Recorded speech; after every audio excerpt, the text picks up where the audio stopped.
शीस अलैहिस्सलाम। तमाम कायनात सोगवार थी, पूरी फजा गम में डूबी हुई थी। जमीन पर पहला कत्ल हो चुका था, रुए जमीन पर जुल्म का आगाज हो चुका था। हजरत आदम और हव्वा बहुत गमगीन थे, उनके आंसू नहीं थमते थे। एक बेटा बेदर्दी से कत्ल कर दिया गया था और दूसरा मुर्दों जैसा हो गया था। तभी इस अंधेरे में नूर की एक किरण चमकी और तमाम कायनात को रोशन कर दिया। ये रोशनी थी अल्लाह के उस इनाम की जो अल्लाह ने अपने प्यारे बंदे आदम को एक बेटे के रूप में अता किया। दोनों इस इनाम को पाकर बहुत खुश थे। आपने इनका नाम शीस रखा। हजरत शीस निहायत नेक खसलत, फरमा बरदार और अपने वालिद की तालीमात पर अमल करने वाले थे। जब आपकी उम्र 150 साल हुई तो आपकी शादी ज़ूरता बिनते आदम से हुई, जिनसे आपके यहाँ अनुश और नामा एक बेटा और बेटी पैदा हुए। इसके बाद आप 500 साल और जिंदा रहे और आपके यहाँ बहुत सी औलादें पैदा हुई। वक्त गुजरता रहा, औलादें आदम परवान चढ़ती रही। नई नई बस्तियां और जिंदगी गुजारने की नित नई चीजें इजाद होने लगी। औलादें आदम दो हिस्सों में तकसीम हो गई, जिसमें एक तरफ शीस की औलाद थी और दूसरी तरफ काबिल की। हजरत शीस की औलाद अहकाम खुदाबंदी के मुताबिक जिंदगी बसर कर रहे थे, तो दूसरी तरफ काबिल की औलाद से तमाम बुराइयों की शुरुआत हो रही थी। शैतान अपनी कामयाबी का जश्न मना रहा था। नस्ल आदम का इम्तिहान शुरू हो चुका था। शीस की औलाद पहाड़ों पर और काबिल की औलाद मैदानी इलाकों में आबाद हो गई। वक्त अपनी मंजिलें तय करता रहा, यहाँ तक कि हजरत आदम का अल्लाह की तरफ जाने का वक्त आ पहुँचा। आदम की वसीयत। जब हजरत आदम की वफात का वक्त करीब आया तो आपने अपने बेटे शीस को बुलाया और अपना वसीयत नामा लिखवाया। साथ ही आपको बहुत सी बातें बताई गई और अहद व पैमान लिए दिन रात के औकात सिखाए। फरमाया, मेरे बेटे सुनो, हर घड़ी में अल्लाह की कोई ना कोई मखलूक इबादत करती है। फिर फरमाया, जमीन पर तूफान आएगा जो 700 साल ठहरेगा। वो किताब जिसमें वसीयत लिखवाई गई थी, इसे काबिल की औलाद से छिपा कर रखने का हुक्म दिया, क्योंकि आप जानते थे कि काबिल ने हाबिल को हसद की वजह से कत्ल किया था। इसलिए शीस और उनकी औलाद को जो अपने वालिद की तरफ से हुक्म मिला, उसको काबिल और उसकी औलाद से खुफिया रखा गया। हजरत शीस की नबूवत। हजरत शीस अपने वालिद के जानशीन बने। अल्लाह ताला ने आपको नबूवत से सरफराज किया। आप पर 50 सहीफे नाजिल किए गए। आप अपने वालिद के नक्शे कदम पर चले और अपनी औलाद को भी नसीहत करते रहते और अल्लाह के अहकाम की पाबंदी का हुक्म देते रहते। आपने अपने वालिद पर नाजिल होने वाले सहीफों को भी जमा किया और इसमें जो अहकाम दिए गए थे उन पर पूरा अमल भी किया। आप कई साल खाना ए काबा में रहे और लगातार हज और उम्रे करते रहे। इसके अलावा आपने पत्थर और गारे से खाना ए काबा को तामीर भी किया। इस तरह आप अपने नबूवत के फराइज अंजाम देते रहे।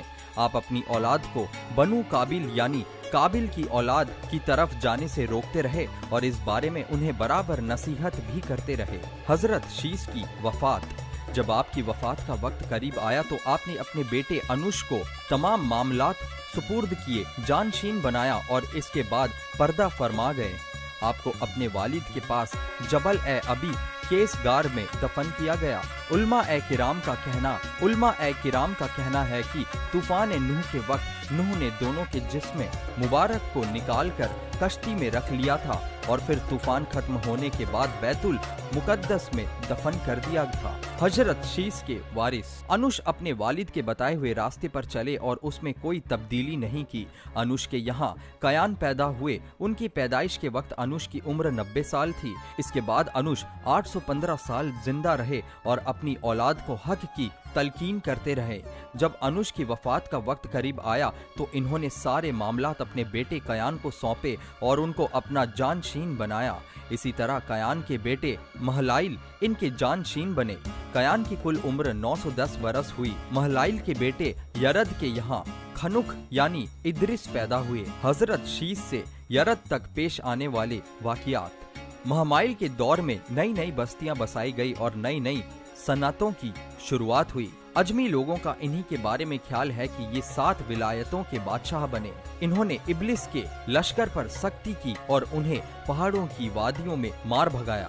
सरकश और काफिर जिन्नों को मौत के घाट उतार दिया। महलाइल ही पहले शख्स है जिन्होंने जंगलात कटवाकर शहरों और किलों की बुनियाद डाली और मस्जिदें बनवाई। जो शहर बसाए उनमें बाबुल जो कुफा के पास है और सोस खास है। सबसे पहले खान से लोहा निकालने की शुरुआत भी आपके जमाने में ही हुई और उनसे कई तरह के हथियार बनाए गए। पानी को जमा करके बांध बनवाए गए जिससे लोगों को खेती बाड़ी में दिलचस्पी पैदा हुई। खतरनाक नुकसान करने वाले जानवरों को मारकर उनकी खाल से लिबास और चटाइयाँ वगैरह बनाई गई। महलाइल लोगों के दरमिया इंसाफ से फैसले करते थे। इनकी हुकूमत 40 साल रही। महलाइल के बाद इनके जानशीन इनके बेटे यरद बने। ये अपने वालिद के तरीके पर रहे और उन नसीहतों के वारिस बने जो इनके दादा ने इनके वालिद को की थी और तमाम मामलात इसी तरह चलाए जिस तरह इनके वालिद ने चलाए थे। काबिल की औलाद का हाल, ये तो था हजरत शीश और उनकी औलादों का बयान। अब मैदानी लोगों की तरफ चलते हैं जो काबिल की औलाद थे। काबिल के अजाब में कुछ ढील दी गई और उसको मोहलत दी गई। वो मैदानी इलाकों की तरफ चला गया था। वहाँ उसके बहुत सी औलादें हुई। इसके एक लड़का खनुक पैदा हुआ और खनुक के यहाँ इसका बेटा अंदर पैदा हुआ। इससे महावील और महावील से मतुशील पैदा हुआ।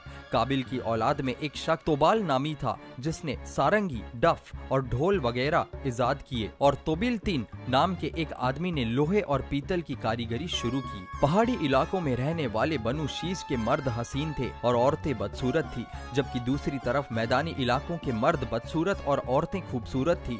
एक दिन शैतान मैदानी इलाकों में से किसी के पास नौकर हो गया और वहाँ रहकर उस आदमी की खिदमत करने लगा। इसी दौरान उसने बांसुरी की शक्ल का एक आला बनाया जिससे बहुत सुरीली आवाज निकलती थी जो लोगों ने कभी नहीं सुनी थी। लोग इसे सुनकर मसरूर हो जाते थे। कुछ ही वक्त में ये खबर दूर दूर तक फैल गई। लोग इसकी आवाज सुनने आने लगे। फिर उन्होंने साल में एक दिन मुकर्रर कर लिया जिसमें सारे लोग जमा होते और इस शैतानी आले से अपने दिल को बहलाते। औरतें खूब सज धज कर निकलती और सबको लुभाती थी। एक दिन किसी झगड़े की वजह से एक पहाड़ी शख्स ने इन पर हमला कर दिया। वो इन औरतों की खूबसूरती देखकर हैरान रह गया। उसने जाकर अपने साथियों को बताया। लिहाजा कुछ पहाड़ी लोग मैदानी इलाके में रहने वाली औरतों की खूबसूरती देखने चले और जाकर बदकारी में पड़ गए। उन्होंने आपस में शादियां भी शुरू कर दी जिससे इनकी तादाद बहुत बढ़ गई और बहुत से लोग सरकश और नाफरमान हो गए। ये लोग ही तूफान ए नूह में हलाक किए गए। अल्लाह रब्बुल इज्जत ने शैतान को कयामत तक के लिए ढील दी ताकि नस्ल आदम का इम्तिहान हो जाए और शैतान बराबर इस कोशिश में लगा कि आदमी को बहका सके और उसने बहुत सी औलादे आदम को बहका कर जहन्नुम के कभी न खत्म होने वाले अजाब की तरफ धकेल दिया। जो रब के नेक बंदे इसके शर से बच रहे उन्हें कामयाबी हासिल की और जन्नत की कभी खत्म ना होने वाली नेमतें उनके इंतजार में है। अल्लाह ताला हमें और हमारी आने वाली नस्लों को शैतान के शर से महफूज रखे। आमीन।